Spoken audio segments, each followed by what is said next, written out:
Counter terror unit में सिखाए जाने वाले शुरुआती सबक में है किसी इंटरवेंशन टीम का हिस्सा कैसे बनते हैं। दोनों आँख खोल के ऐसे। हर टीम में करीब 6 मेंबर्स होते हैं, सब तालमेल से काम करते हैं।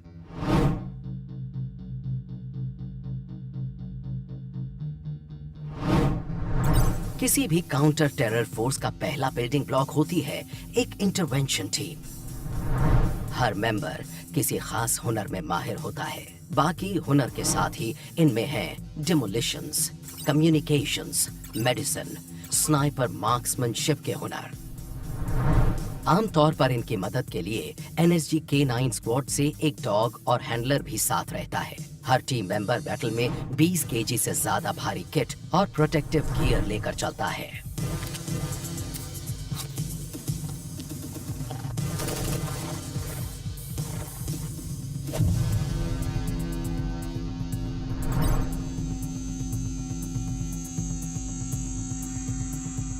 पहले हफ्ते में इंडक्टीज से कई तरह के इंटरवेंशन सिमुलेशन ड्रिल कराई जाती हैं।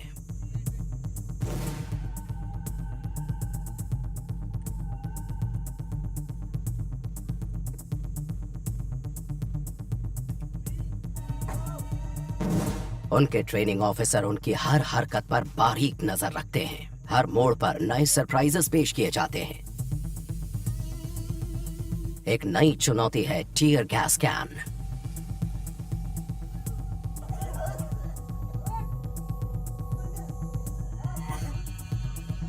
टीयर गैस आंखों में तेज जलन पैदा करती है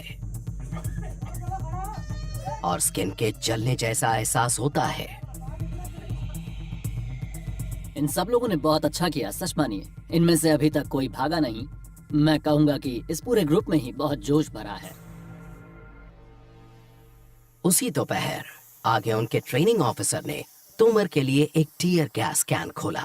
तोमर ने पहली बार वैसा कोई हथियार थामा था, लेकिन यह आखिरी बार नहीं होने वाला था। एनएसजी ट्रेनिंग पूरी मशक्कत मांगती है और ऐसा सिर्फ 2 पैरों वाले कमांडोज के लिए नहीं है। यहाँ 4 पैरों वाला भी एक पूरा कंटीजेंट है, K9 dog squad. NSG soldiers को ब्लैक कैट कमांडोज कहते हैं। यहाँ ब्लैक कैट्स और डॉग्स की पार्टनरशिप होती है। K9 कमांडो गूगल को लगता है कि वो 2 पैरों पर चलने वाले अपने हैंडलर जितना ही माहिर है। गूगल एक हाईली ट्रेन्ड स्निफर डॉग है। इसका काम है एयरक्राफ्ट के ओवरहेड लगेज रैक में विस्फोटकों का पता लगाना।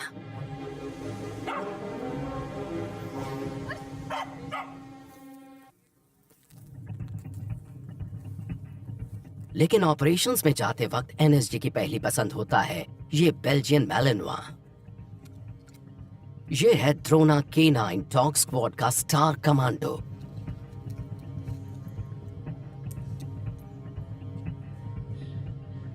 एक्शन में द्रोना पहला कमांडो होता है।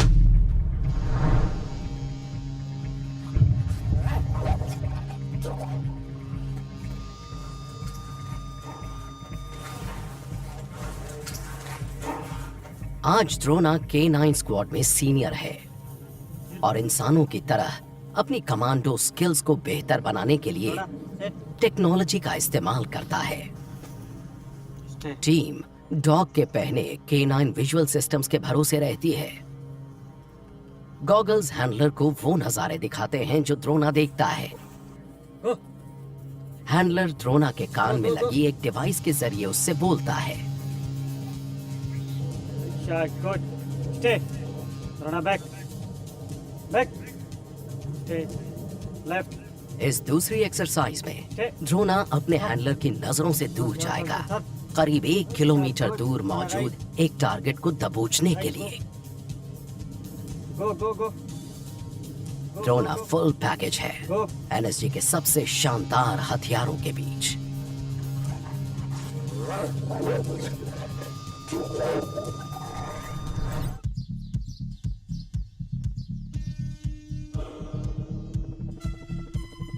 नेशनल सिक्योरिटी गार्ड के दूर तक फैले ट्रेनिंग ग्राउंड्स में कमांडोज काउंटर टेररिज्म टैक्टिक्स को निखारते हैं। इंडिया में सिर्फ एनएसजी के पास है काउंटर हाईजैक फोर्स। इनके कमांडोज कैंपस में मौजूद एयरक्राफ्ट के साथ हाईजैक के हालात की प्रैक्टिस करते हैं। टाइमिंग सबसे अहम है। FIT move, MIT move. Closer over. असल ऑपरेशन में ये जिंदगी और मौत का फैसला कर सकता है। MIT go. कामयाबी मिलती है बेहद सटीक तालमेल से, वही सबसे अहम है।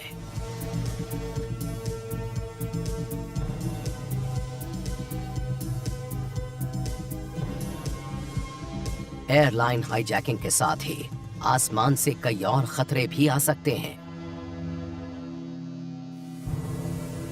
ड्रोन्स हवाई सफर में अड़चन डाल सकते हैं।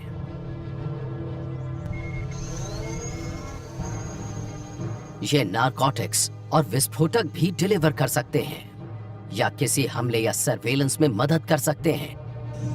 81 drone in range. 81 engage.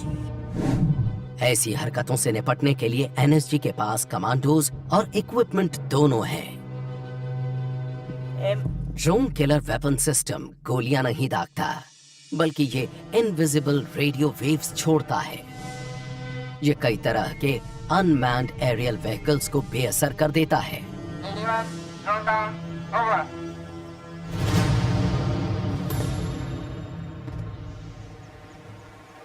NSG के सीनियर ऑफिसर्स फोर्स की तकनीकी तैयारी पर लगातार नजर बनाए रखते हैं। ये पक्का करते हैं कि काउंटर टेरर एक्टिविटीज के लिए सही किट साथ में हो। NSG ऐसे ऑपरेशंस करता है जिनमें खास तरह के हथियार, खास इक्विपमेंट और खास प्रोटेक्टिव गियर चाहिए होते हैं। इसलिए बहुत जरूरी होता है कि हम अपने इक्विपमेंट को लगातार अपडेट करते रहें। आज एनएसजी तमाम तरह के हालात के लिहाज से पूरी तरह से लैस और तैयार है।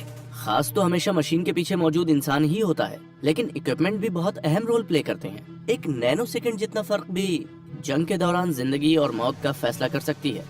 तो कमांडो के पास सबसे बेहतरीन इक्विपमेंट हो तो ऑपरेशन में उनकी कामयाबी के आसार बढ़ जाते हैं, उनकी हिम्मत बढ़ जाती है, लड़ने की उनकी काबिलियत बहुत बढ़ जाती है। इसलिए जब वो लड़ने जाते हैं तो उनके पास जरूरत की हर चीज रहनी चाहिए।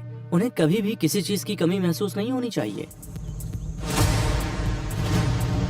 एनएसजी काउंटर टेररिज्म फोर्स में इंडक्शन ट्रेनिंग पूरे जोरों पर है। ट्रेनर्स पसीना सूखने नहीं दे रहे। इस एक्सरसाइज का मकसद था आपका फिजिकल और मेंटल दोनों टेस्ट लेना। इंडक्टीज के सामने पहली चुनौती है 48 घंटे के फिजिकल और मेंटल स्ट्रेस से गुजरना, वो भी बिना रुके। उन्हें पूरे दिन कई तरह के टास्क्स दिए गए, यहाँ तक कि वो पूरी रात हरकत में रहे। अगली सुबह जवानों को बिना सोए 24 घंटे बीत चुके थे। उन्हें अभी 24 घंटे और हरकत में रहना था। थके होने के बावजूद मेरे अंदर हमारे अगले टास्क को लेकर जोश था, स्नाइपर राइफल फायर करना।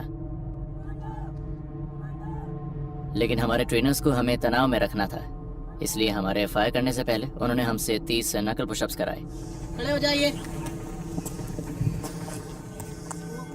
मैं जिंदगी में पहली बार एक स्नाइपर राइफल चलाने वाला था।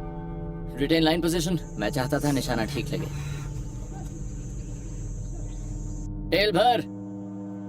लेकिन पुशअप्स के बाद मेरी सांस अब भी फूली हुई थी। हाथ थोड़ा भी हिला तो निशाना नहीं लगेगा और टारगेट्स काफी दूर होते हैं। यहाँ पर हमारा टारगेट था 400 मीटर की दूरी पर।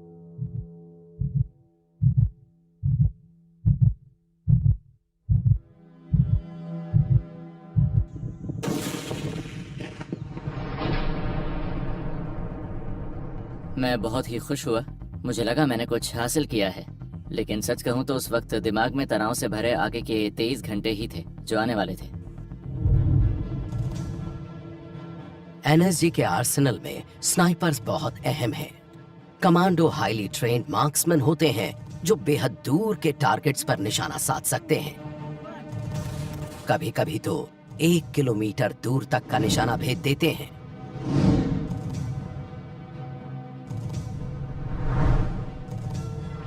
एनएसजी में state of the art shooting ranges commandos को अचूक निशानेबाज बना देती हैं। एनएसजी में टारगेट्स का मतलब है किसी होस्टेज के पीछे छुपा आतंकवादी। हैरानी की बात नहीं कि एनएसजी को जीरो एरर फोर्स कहा जाता है। इस बीच इंडक्टीज 48 घंटे के स्ट्रेस टेस्ट से गुजरना जारी रखे हुए हैं। आप आगे चले जाओ, आगे चले जाओ। दूसरे दिन की दोपहर से पहले वो 40 डिग्री से ज्यादा के तापमान में टायर्स को पलट रहे हैं। मुझे याद नहीं उस टायर का वजन कितना था, लेकिन रात भर जागने के बाद करीब 800 मीटर तक उसे पलटते जाने में जान निकल गई। बदली करो साहब की बदली, साहब आप आगे हो जाओ। ये सोचकर और पसीना आ रहा था कि अभी 20 घंटे की कसरत और आगे है। निकलो, आगे निकलो। लेकिन ऐसे पलों में सबसे अच्छा होता है कि अगले टास्क पर ध्यान दिया जाए, न कि अपने आप को डिस्ट्रैक्ट किया जाए। शाम होने पर जवानों को एक छोटा सा ब्रेक दिया गया।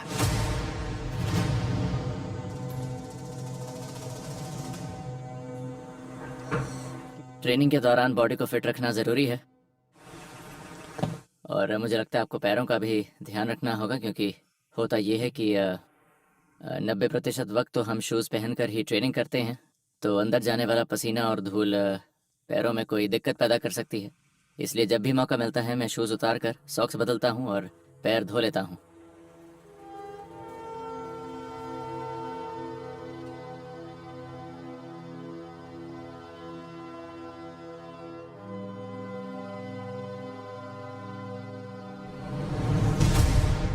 इंसान की बॉडी किसी जादू से कम नहीं, इसे हद तक ले जाकर हैरत अंगेज काम किए जा सकते हैं। दूसरी रात तक हम बहुत थक चुके थे, लेकिन तब भी सब पूरी कोशिश कर रहे थे।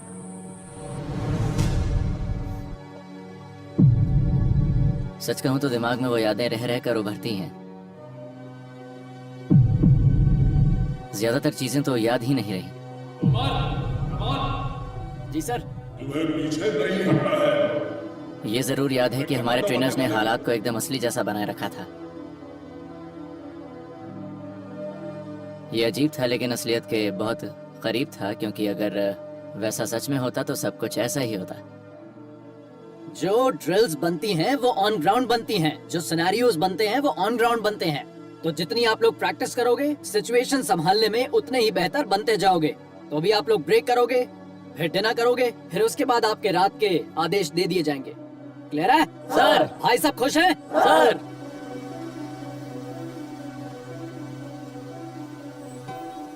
अगर आप ऐसे हालात में होते हैं तो ऐसे ख्याल आपको दिमाग में आ ही जाते हैं। आपका ब्रेकिंग पॉइंट क्या है?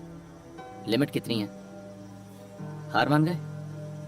मुझे लगता है एक कमांडो बनने के लिए ज़रूरी है कि इन ख्यालों को दूर रखा जाए, ताकि आप एक फाइटर बन सकें। अब हम इन्हें उस फेज से गुजारेंगे जिसे कहते हैं स्ट्रेस आवर्स। मेन मकसद होता है इनको सोने ना देना।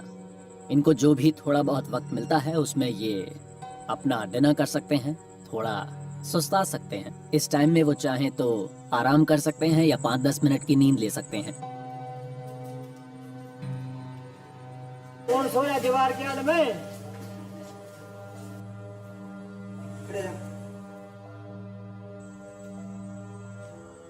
ऐसे पलों में मुझे अपनी फैमिली की याद आती है। मेरी बहन, उसका पहला बच्चा हुआ है जिसे मैंने अभी तक नहीं देखा, और मेरी बाइक की बहुत याद आती है। काश मेरी बाइक यहाँ होती और हमारे पास थोड़ा फ्री टाइम होता, जिससे मैं बाइक राइड के लिए जा पाता। थोड़ा सा मज़ा तो हो ही जाता हमारे लिए। बाइक को मिस करता हूँ मैं। भोर में 3 बजे से एक्सरसाइजेस फिर से शुरू हो जाती हैं। आज सीपीटी पास हो जाएंगे सारे। अगर आज सीपीटी पास हो गए तो आज ब्रेक। 47 घंटे का स्ट्रेस पार हुआ। 1 घंटा और बचा है। फिजिकल ट्रेनिंग का पूरा 1 घंटा। किसी तरह बॉडी में बची ताकत से काम चलाते हैं। घुटने टेकने की नहीं सोचते, बस टास्क पूरा करने की सोचते हैं।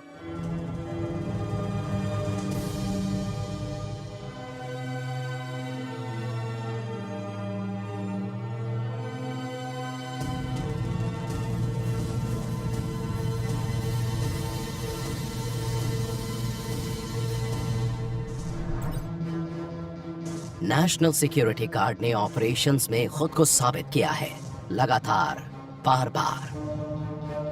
कामयाबी की ये राह आसान नहीं रही है।